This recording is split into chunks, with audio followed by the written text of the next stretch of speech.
Brett Okamoto from ESPN alongside the birthday boy, Dustin Poirier, who takes on Conor McGregor at UFC 257. And, I'm probably, like the 100th person to wish you a happy birthday today, at I'll least? take it. It's all good. Yeah? Yeah. How is celebrating your birthday on Fight Island, cutting weight, getting ready to take a fight? The weight cut's just starting, but yeah, I can't eat the cakes they're giving me, even the fruit cakes and all the stuff they delivered to my room. It's great. I appreciate everyone, though. You know, the thing that sticks out to me about your birthday, man, is you're only 32. And, I think about all the years that you've been doing this and the years that I've spent covering your career, it feels like you should be like 40. Dude, how are you only 32 years old? I don't know, man. Got in early. Some days when it's cold outside, I feel like I'm 40 though. Do you feel like veteran? Do you feel like the wise guy? Like not even just during a fight week, but like in the gym and around your other teammates. Do you feel like that guy, or you still feel like you're kind of a young buck in this? A little bit of both, man. Sometimes when I'm around the young fighters, I feel like one of them, and but when I'm around the vets, I can talk about fight cards and the game, because I've been around it so long. I'm a young veteran, and I've put my time in. So I'm sure that's coming in handy on a fight week like this, which is unique. You know, it's a big fight, lots of media attention, and it's also 48-hour quarantine. How'd you spend that time?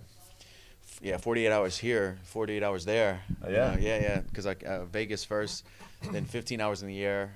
It's been a lot of thinking and a lot of sitting around, but watched some Netflix, hung out with Mike Brown. We were quarantined together. That's about it. Yeah. And you said a lot of thinking, and working on a story about you leading up to this fight, I talked to one of your friends, Thomas Webb, and T. Webb, he's a good guy, good Mr. character. T. Yeah, Webb, he's a good guy. Yeah, high energy, good energy. great storyteller. Yeah. Remembers everything. I feel like. Yeah. And he was saying that back in the day when he would go stay with you in Florida for those training camps, that one of the jobs I think it was that Mike would give him is that don't let Dustin think about fighting tonight. Kami probably. Kami, yeah, you're right. Just don't let him think about fighting, because that's all he thinks about, and he'll obsess over it. He'll drive himself crazy. Like, how much are you thinking about the fight in those 48 hours where you're sitting there in the hotel room? Well, it's tough not to. I think overall, as a fighter, doing that less, I have been, over the last few years. But when I'm here on fight week, sitting in the room, starting to pull my calories back and cut out sodium and stuff, it's hard not to think about the fight. Yeah. So the last couple of days, it's been in the forefront for sure. When you're thinking about the fight, what are you like a big visualizer? Are you thinking about how the fight starts? Are you thinking about all the ways it could go? Like, when you say you're thinking about the fight, what are you thinking about? Just thinking about Sunday morning. What time do I need to wake up to give myself enough hours before I get on a bus? I don't want to be wiping stuff out of my eyes, getting my hand wrapped at the same time. So It's just different. It's just a different time in our lives and in competing. So I'm just rolling with the punches, man. But yeah, I'm not a big visualizer, like thinking about how the fight's going to end. I just think about performing and certain techniques and things like that, and think about how my body feels. And yeah.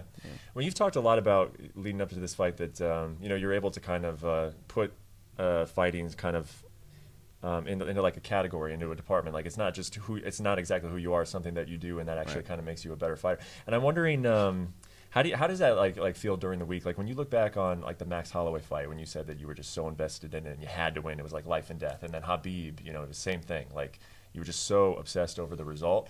Now, since you're not as obsessed over the result, and you know that the sun's going to come up the next day, like, what is the difference with like feeling fight week? Do you just feel a lot more loose? I feel more free. I don't feel like I'm getting held back from like a mental prison, or so much stress on myself, or expecting so much of myself. Of course, I expect to perform. I've done everything I can to put myself in that position to go out there and handle business Sunday morning.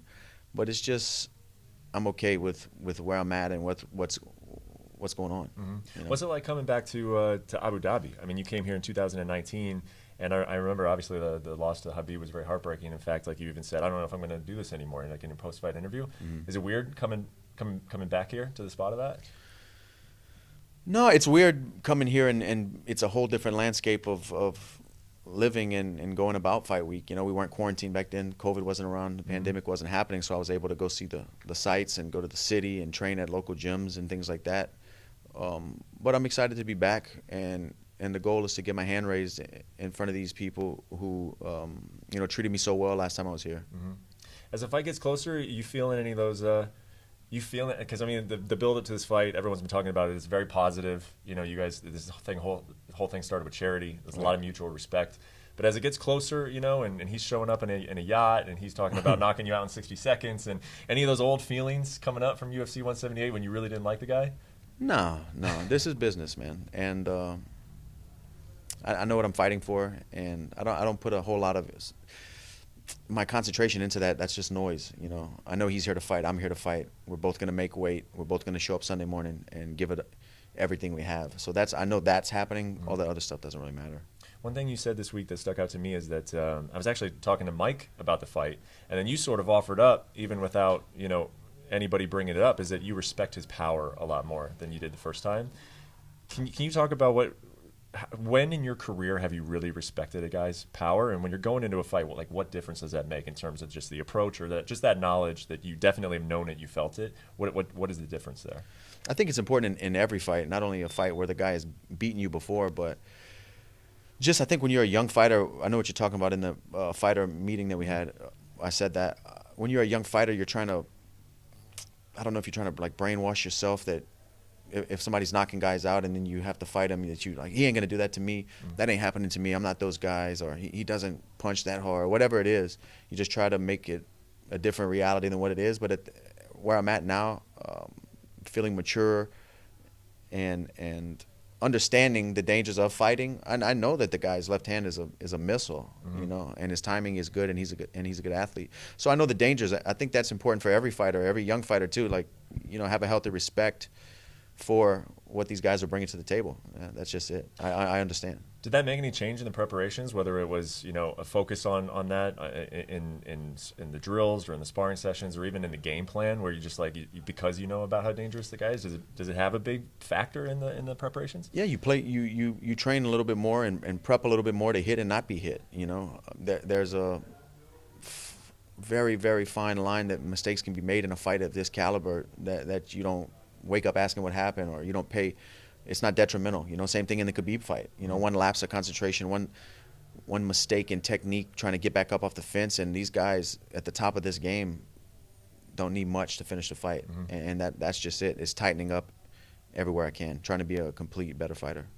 When is the last time you saw him? When is the last time you saw him or spoke to him? Conor? Yeah. Twitter. I mean, we talked a little bit on Twitter that you guys saw, but I haven't seen him. I don't think since the fight, maybe. You haven't seen him since that fight 6 years ago? Like, I don't like passing, like, hey, what's up, you know, or whatever? I don't think so. Huh.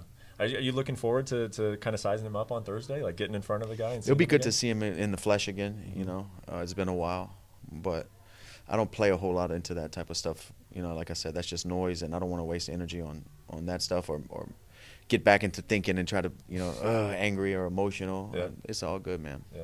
Last thing for me, and I know obviously your entire focus is on Conor, but there was this big decision, you know, with Khabib, and Dana comes on the broadcast and says that he wants to be impressed. What was the decision? There was no decision.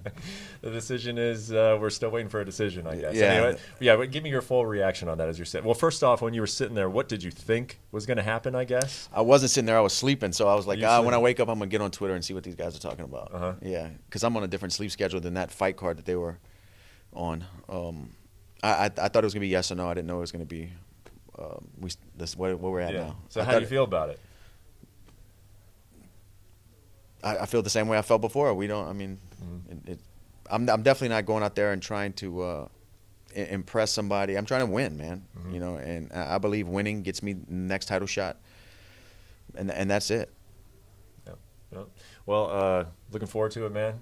Best of luck with the rest of the week, the weight cut. Happy birthday. Thanks, and man. Looking forward to the rematch at UFC 257. Thank you for watching ESPN on YouTube. For live streaming sports and premium content, subscribe to ESPN+.